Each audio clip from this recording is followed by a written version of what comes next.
This video is sponsored by Kinsta, the platform that will host your WordPress website with speed, reliability, and security, and all you have to do is go to kinsta.com/companyman to get your first month for free, and they will handle the migration. No tech expertise required. The link is in the description.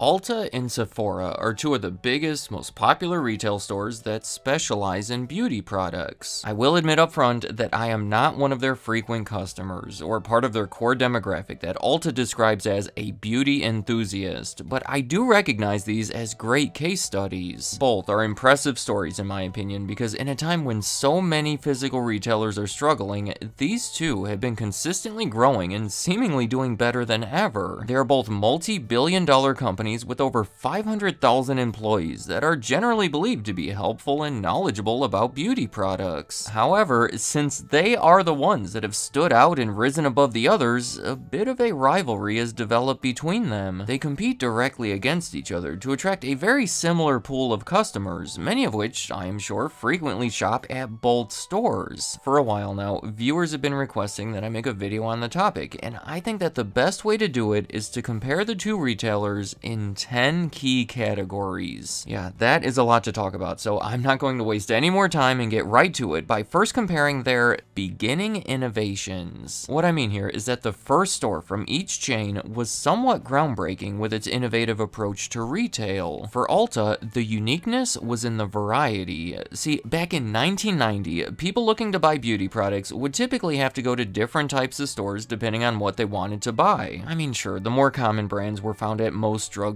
and bigger chains like Walmart, but if you wanted one of the higher end brands, you would almost always have to go to the department store, or if you wanted a special shampoo, you would have to go to the salon. Ulta was established as sort of a one-stop shop for beauty products. It was started by Dick George, who was formerly the president of a drugstore chain called Osco. He got together with a bunch of other executives from the chain and opened a large specialty store near Chicago that quickly became a chain as well. People were impressed with the size, variety, and the fact that they would match prices from any competitors, so over the next few years, the demand was there to open dozens more of them in select markets around the country. For Sephora, the beginning innovation was more in the layout of the store. The first one was opened about 20 years earlier in France as a perfume store. See, for most similar stores in the area, the experience was still very much controlled by the people who worked there. The perfumes would be behind the counter, out of reach of the customers, and the commission-based salespeople would guide you through the process. Well, this store stood out in that everything was accessible on the sales floor. It was more of a self-service approach, so over the next couple of decades, that unique layout helped it grow into a sizable chain. My next comparison is the original name of the store, because in both cases, it started out as something different, and oddly enough, each one of them used to have a number in the name. Ulta was originally called Ulta 3, and I guess the 3 was meant to represent 3 distinct sales categories: cosmetics, fragrances, and salon products. But after almost a decade, the founder was replaced with a new CEO, and her plan was to refocus toward an older, more wealthy customer by elevating the brand image, and part of that transformation involved getting rid of the 3. Now, the early days of Sephora are complicated and may even be disputed a little, but to my understanding, that first perfume store was called Shop 8. The name of it was changed to Sephora in 1993 as part of a rebranding effort after the company acquired the name through a large acquisition. The first part of that name coming from Sephos, the Greek word for beauty, and the second part coming from Zipporah, which is the wife of Moses in the Bible. The next comparison is the ownership of these companies. Ulta has always been its own company that has been owned by the public since 2007. That year, they had an initial public stock offering that raised $124 million that was mostly used to pay down debt that had been accumulated in part by opening their 200 stores at the time. Now, with Sephora, again, it gets a little trickier. In 1997, it was bought by LVMH, which is the company that was formed about a decade earlier when Moet Hennessy and Louis Vuitton merged to become a world leader in luxury goods. Buying Sephora was part of their goal to establish a retail presence that they have since been actively building upon. Sephora has had this massive company behind it, funding its growth and opening new locations for almost 3 decades now. And that is going going to take me right into the next comparison,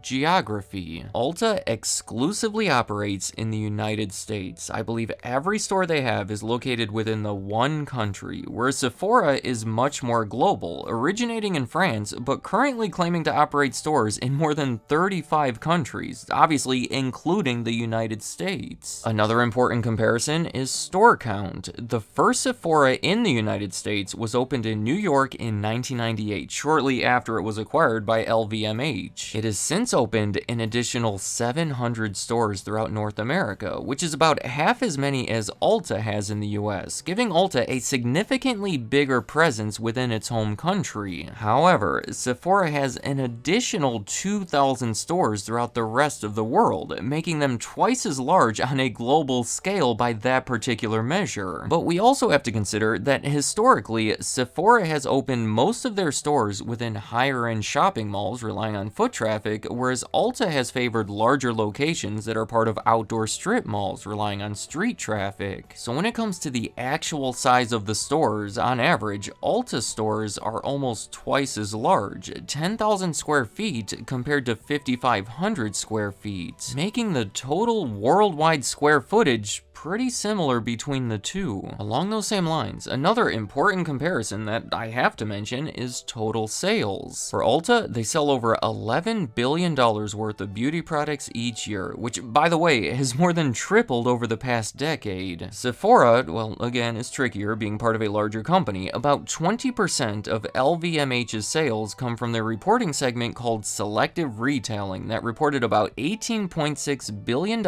in sales in 2023. 46% of which came from the US. I want to be clear that Sephora does not make up the entirety of this segment, just most of it, so the actual number is going to be a little bit lower than this, but almost certainly still higher than Ulta. And a lot of that difference there could be attributed to my next comparison, selection. I think most of the people who shop at these stores would agree that Ulta tends to have a wider selection, offering 25,000 products from over 600 beauty brands, but Sephora typically has more of a higher end selection. And that is what you would expect, right? Given that LVMH is all about luxury and actually owns some of the luxury brands that are being sold at Sephora. In the end, it all depends on what you value most as a customer. If you're looking for something fancier, Sephora might be the place to go. If you are looking for something cheaper or maybe more obscure, Ulta might be a better bet. Though in many cases, the decision is going to come down to other factors, like the environment of the store, how convenient it is to get to the store, or maybe even which private label brand you prefer. Sephora started the Sephora collection back in 1995, while Ulta started the Ulta Beauty collection 5 years later. Both of these labels have attracted millions of customers throughout the years because you cannot find them anywhere else, except maybe when it comes to my next comparison, retail partnerships. In 2020, Ulta made a deal with Target where they would go on to open hundreds of stores within a store. Miniature Ultas have opened up inside of Target stores, and it has proven to be convenient to the customers, allowing Ulta to access them more easily with less of a commitment. So the long-term goal is to have 800 stores like this. On the other end, again, more complicated because Sephora used to have a similar deal with JCPenney, going all the way back to 2006. At its peak, there were little Sephoras inside most JCPenney stores, but the partnership has since gone bad. In 2020, there was a legal dispute between them where it seems like Sephora wanted out of the deal because JCPenney had declined so much. Without getting into the details there, the partnership ended, JCPenney replaced it with its own thing called JCPenney Beauty, and Sephora signed a new partnership with Kohl's. Sephora has since opened tiny Sephora stores inside of hundreds of Kohl's locations. At this point, most Kohl's stores have a dedicated Sephora space that has been mutually beneficial. The CEO of Kohl's says that it is bringing in a lot of new and younger customers into their business, with sales of those stores within a store exceeding $1.4 billion in 2023. My final comparison, last but not least, is the loyalty program, which has been much more significant than you might expect, to a point where the CEO of Ulta says he believes the program is key to our business and our success. Ulta's program started out in 2014 as Ultimate Rewards, that was changed to Ulta Beauty Rewards about a decade later. It has grown to include 42 million members, and they report that 95% of sales are coming from those members. Now, ever since 2007, even further back, Sephora has had the Beauty Insider program in North America that now contains 34 million members. And these two programs have a very similar setup where you earn points by spending money and get upgraded to different tiers based on how much you spend each year. Each of these programs has so many other features that I'm sure loyal customers already know about very well, but just something that stands out to me is that at Ulta, you earn more points per dollar spent if you belong to higher tiers, whereas at Sephora, you can only earn more points per dollar spent during point multiplier events. It's multiplied by more, but it is more restrictive. So to me, it looks like you can potentially earn more points at Sephora if you try and play into the system, but casual customers who don't pay much attention to it could probably earn more at Ulta. Please tell me if that has been the case for you, and also, let me know in the comments, what do you think about this comparison between these two giant beauty retailers? Overall, would you say you prefer one over the other, or maybe you think that both are overrated and prefer to buy your products somewhere else? In your opinion, what are the most significant factors when deciding where to buy beauty products? Also, I want to know what you think about my comparison, and clearly I could not compare everything about them, so I tried to narrow it down to the categories that I felt were the most significant or best told the story. Tell me if you think there's something else that should also be compared, and any other thoughts you have about Ulta or Sephora, leave them in the comments. I'd like to hear what you have to say. Kinsta is the sponsor of today's video, and can I just take a second to express how important it is for a business to have a good website. I'm talking about one that gets your brand out there in a positive way and shows the public that you are serious about what you do. In my opinion, having a professional website could really help your reputation and even tip the scales as to whether or not you attract and retain customers. Kinsta is trusted by 120,000 businesses like TripAdvisor to host their WordPress websites. When it comes to speed, you can choose from 37 data centers to make it up to 200% faster. When it comes to security, you can have peace of mind with the fact that they back their promises with multiple enterprise certifications. And when it comes to customer service, you can talk to actual people who know their stuff that will respond within minutes any time of day. In the end, you want to be proud of your website, and Kinsta can help make that happen. To get started, simply go to kinsta.com/companyman to get your first month for free, and they will take care of the migration for free. The link is in the description.